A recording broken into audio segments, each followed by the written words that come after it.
Thrown out at 17 with only $12 in a trash bag, now my family wants to move into my $750,000 house after years of silence and lies. I was 17 when my dad told me I wasn't cut out for success. It wasn't a heat-of-the-moment insult, it was calm, almost like he thought he was doing me a favor. "You're the spare," he said, eyes still on his newspaper. "Your brother's the heir. You're just extra." That moment carved itself into me. Growing up, I always felt like the extra piece in someone else's story. My older brother Nathan was the golden child, the athlete, the honor roll student, the favorite. He had the bedroom with a lake view, a brand new car at 16, and a dad who called him champ no matter what. Me?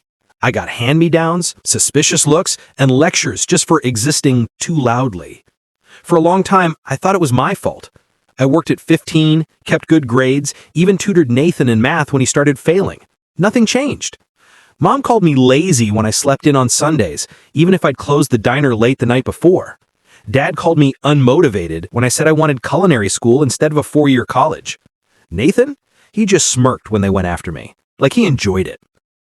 Things hit a breaking point the summer before my senior year. Nathan wrecked his car driving drunk. I was the one who found him bleeding, terrified, begging me not to tell our parents. I didn't.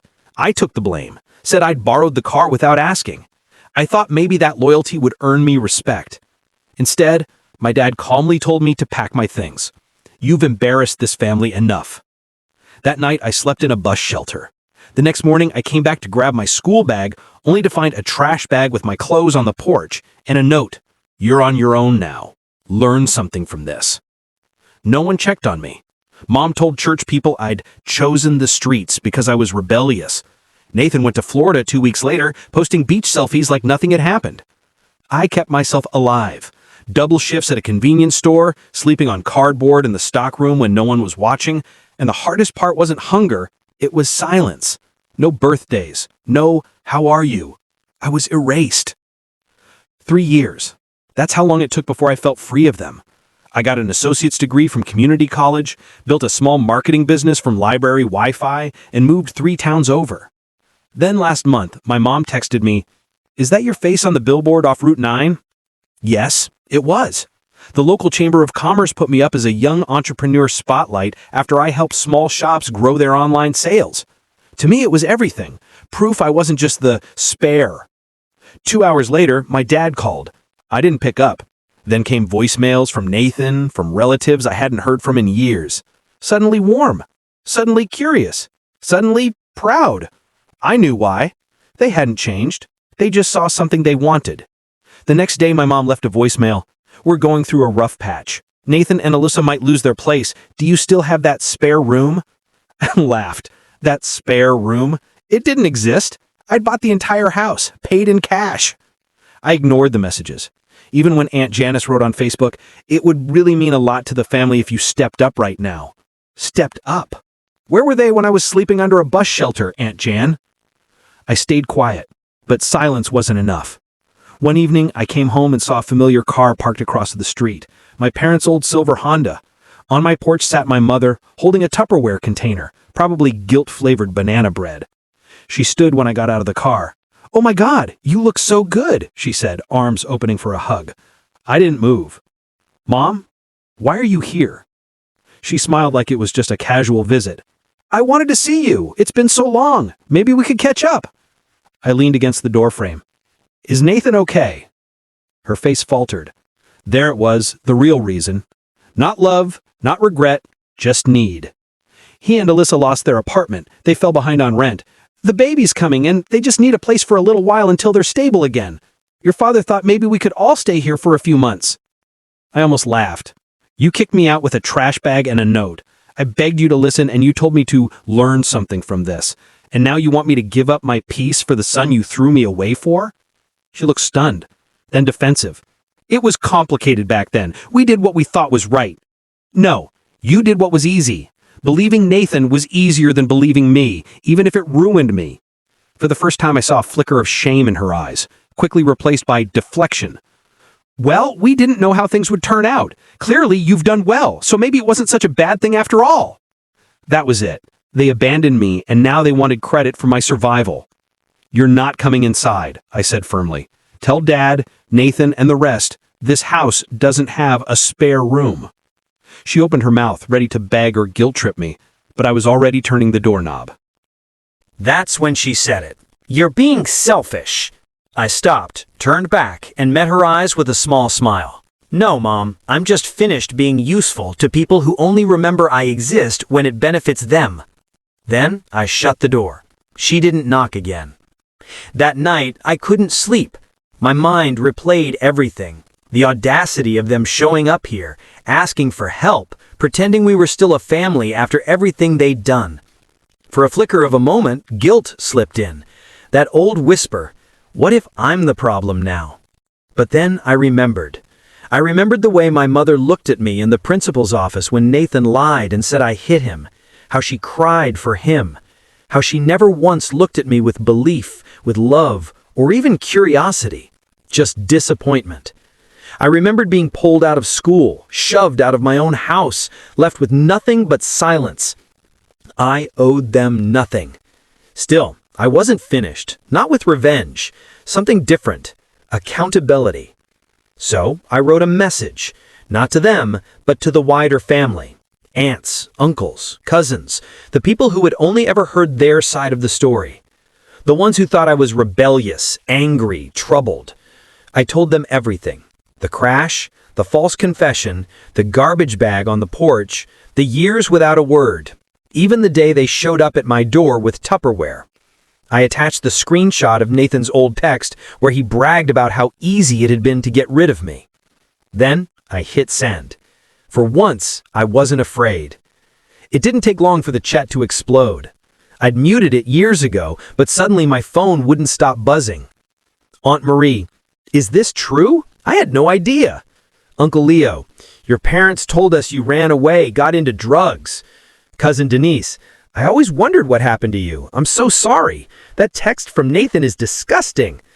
Message after message came through. Sympathy, outrage, regret. Some were awkward, like they were apologizing more for their discomfort than for what I'd endured. But that didn't matter. I hadn't written it for pity. I wrote it for truth. Then came a name I never expected. Alyssa, Nathan's wife. I'm so sorry. I had no idea. He told me you were unstable, violent, that you attacked your mom and your grandmother had to take you in. I feel sick. I stared at her words, not sure what to say. Then another message followed. I left him last night. My breath caught. She explained, after hearing my email, she'd read it aloud to Nathan. At first, he laughed, then got defensive, then furious. He snatched her phone, tried to erase the message, shouted at her for being naive. 7 months pregnant, Alyssa had finally had enough. She packed her things and went to her sister's. She told me my message snapped something in her, that she could finally see the pattern and knew her child deserved better. I didn't gloat. I just told her, you did the right thing. I thought that would be the end, but Nathan never handled exposure well. 3 days later, leaving my favorite coffee shop, I heard my name. I turned. Nathan. He looked worn out, scruffy, eyes hollow, still clinging to that old varsity jacket like it was the last time anyone thought he mattered. You think you're better than me now? He sneered. I said nothing. He moved closer, too close. His breath reeked of cheap beer. You've always played the victim, even now. What, you want everyone to feel sorry for you? Think anyone actually cares about your sob story? I said you lied, steady and quiet. He gave a harsh laugh. So what? You survived, didn't you? You've got your big house and your little billboard, so quit crying. I wanted to shout, to throw every memory in his face, every lonely night, every birthday without a call, every doubt he planted in me. But that's what he wanted, a scene. Instead, I stepped past him, opened my car door, and said only, you lied. I thrived, and now you have to live with that. Then I left him standing there. That night I had dinner with my grandmother, the only one who never demanded proof. I told her everything, the email, the flood of messages, even running into Nathan. She just listened, hands folded, nodding softly. When I finished, she reached across the table, held my hand, and said, you did good. That's all I needed. A week later, a certified letter arrived from my parents' lawyer. They were considering suing me for defamation over my email. I laughed out loud. My own lawyer, yes, I finally hired one, told me not to worry. Their threats never held weight. The so-called evidence they waved around collapsed under Nathan's own written confession. I never heard back from their lawyer. Silence again. I guess once you stop being useful, you stop existing to them. That was when I decided to do something I hadn't dared in years. I took the note they left with my trash bag the night they pushed me out. "You're on your own now. Learn something from this." I had it framed. It hangs in my office now, right beside my Chamber of Commerce award. Some people frame their degrees. I framed a warning and turned it into a vow. Spare. That's what he called me. Just a spare. A shadow in the family portrait. An empty chair at dinners. A name barely spoken unless it followed, "What's wrong with her?" But the cruelest thing about being the spare parts get reused. And that's exactly what they tried to do. Reuse me. It started again with a knock. Not a voicemail, not a text, not a car parked on the street.